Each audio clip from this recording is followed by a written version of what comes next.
Sur la formation continue, aujourd'hui, on a deux types de compétences sur lesquelles on peut être amené à travailler.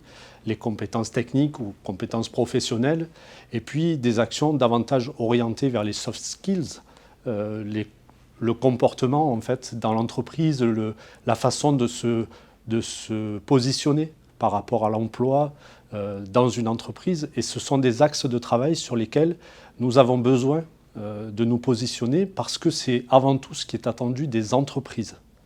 Et donc c'est vrai qu'à la fois dans les productions qui ont été portées par le programme Interreg Mare Maritimo, mais aussi dans d'autres types de contributions, nous travaillons sur les compétences techniques, professionnelles, mais aussi développons tout un savoir autour de ces fameux soft skills avec des actions particulières sur lesquelles nous souhaitons mobiliser les demandeurs d'emploi. Aujourd'hui, une entreprise, elle cherche avant tout un salarié qui lui ressemble, un salarié qui va correspondre au code de cette entreprise, à ses valeurs.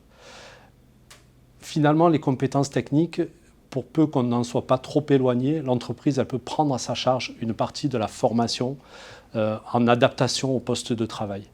Mais avant tout, elle cherche un humain, elle cherche un collaborateur de confiance, et c'est ce travail autour de ces soft skills qui va permettre de faire comprendre aussi aux candidats quelles sont les attentes des entreprises et finalement se faire rencontrer l'offre et la demande d'emploi.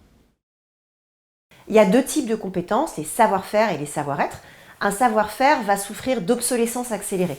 Un savoir-faire avait une durée de vie de 20 ans dans les années 70, c'est ce qu'a déterminé l'OCDE, et aujourd'hui a une durée de vie de 12 à 18 mois. Donc il faut tout le temps se former sur ce savoir-faire si on veut rester employable. Les savoir-être, par contre, c'est comme le bon vin. Ils se bonifient avec le temps, donc c'est plutôt une bonne nouvelle. Je parle de l'agilité, du leadership, de la capacité à prendre la parole en public, ou encore à travailler en équipe ou à travailler dans des contextes un peu mouvants, comme c'est le cas en ce moment. Et c'est vrai que les soft skills, c'est vraiment un levier pour être le plus employable possible. Et la bonne nouvelle, c'est que ça dure tout le long de la vie. Plus on progresse dans sa vie, dans sa carrière, plus on travaille ses soft skills et plus on peut être employable. Et on peut se former aux soft skills, c'est quelque chose d'important aussi. Vous avez un cours magnifique qui s'appelle Apprendre à apprendre, qui est en libre disposition sur la plateforme Open Classrooms, qui est aussi un bon moyen de se former à ces compétences-là.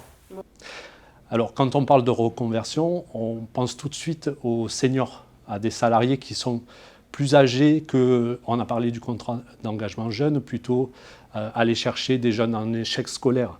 Là, quand on parle de reconversion, on est plutôt dans une deuxième vie professionnelle. Et c'est vrai que Pôle emploi contribue avec des partenaires européens, avec l'Italie, mais d'autres partenaires en Europe, à d'autres types de programmes, à des programmes qui sont orientés vers les seniors. Et cette offre de services spécifique, nous avons aussi besoin de la mobiliser parce que dans la demande d'emploi, il y a aussi une bonne partie de la demande de longue durée qui malheureusement est composée de seniors et de personnes en reconversion. L'idée du Vademecum, en fait, c'était de fournir un ensemble d'éléments, de matériaux qui permettent de structurer le marché du travail sur la zone transfrontalière France-Italie, qui regroupe 4 régions, PACA, Sardaigne, Corse, Ligurie et Toscane. Et principalement, l'idée, c'est de structurer ce marché du travail autour de la question de la transition écologique et notamment tout ce qui concerne les métiers des économies vertes et les métiers de l'économie bleue. Il a pour objectif donc de fournir de l'information pour l'ensemble des partenaires de la relation formation-emploi.